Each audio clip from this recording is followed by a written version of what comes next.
Hello students. So today we will discuss a very important topic in the biostatistics, and that is that feels very difficult for all the undergraduate students.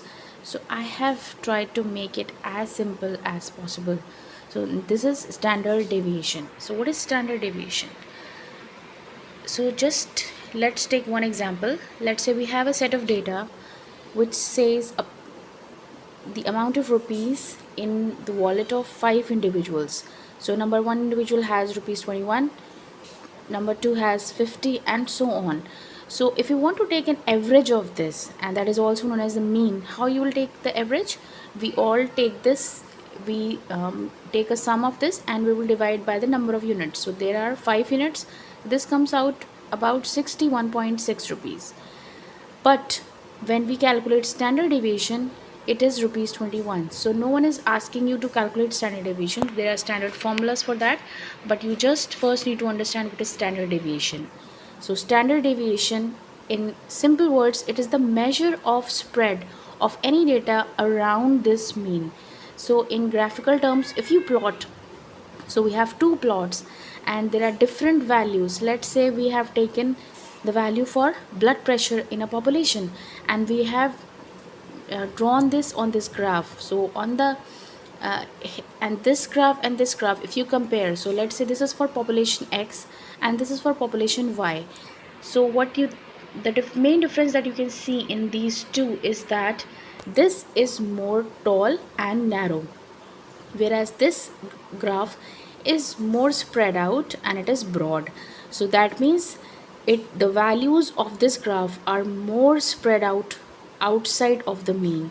They are covering more distance. So that means this is having high standard deviation. So remember, what is standard deviation? It is the measure of spread of any data around the mean. So this graph here, it tells you that the values are dispersed not very widely. They are around this mean. That means it's giving a bell shaped graph, but it is narrow, so it is having a low standard deviation. I hope it is clear. Now coming to another very important concept in standard deviation. So when we talk about standard deviation, so we always talk about a bell shaped graph. So for any values, if they are following normal distribution, we get a bell shaped graph. So bell shape, why bell shape? Because it is looking like a bell shape. And in this bell shaped graph, in the middle, this is the mean. And on the x-axis, here we have all the standard deviation. So this sigma is what is known as the standard deviation. So if I say that a value in the center, we have taken it as 0, means this is the mean.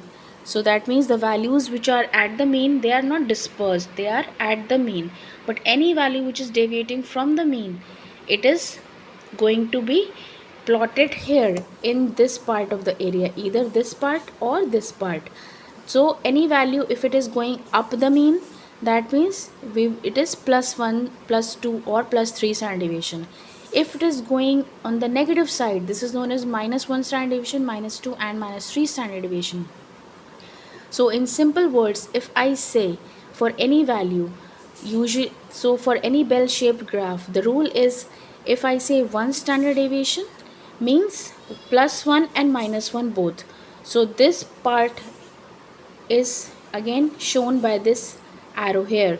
So this part from here to here will give you all the values which are falling within +1 or -1 standard deviation. And how many values are there? There are 68% of the values of the total population. So 68% of the values are falling within +1 or -1 standard deviation. Similarly, if you take 2 standard deviation, that means we are going 2 standard deviation up and 2 standard deviation below. That means +2 standard deviation and -2 standard deviation. If you combine both, you are getting almost 95% of the values of the whole population which is falling under this.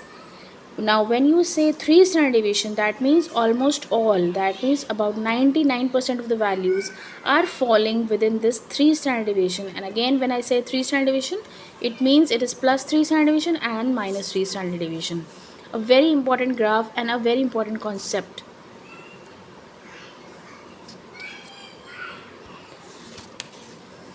So let's take one example. Let's take, there is a country X where we are measuring the height of individuals, and the average height of of an individual in a population X or in a country X is about 5 feet and 10 inches. So this is the mean or the average height. But what is the standard deviation? So if we are calculating standard deviation, if it is given that standard deviation is 3 inches, and I want to know what is the population, what is the range of height for the population. So just by using these two values I can calculate that. So as we already discussed, when mean, we take mean and we add or subtract one standard deviation from it, we get the values of 68% of the population. So that means 68% of the population will have values ranging from 5, 10, minus 3 inches or plus 3 inches. So if you subtract minus 3, this is 5, 7. If you add plus 3 inches, this is 6, 1. That means 68% of the population is having a height of 5 feet 7 inches to 6 feet 1 inches.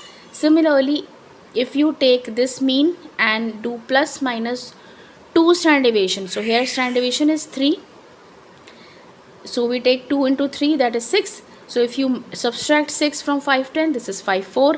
If you add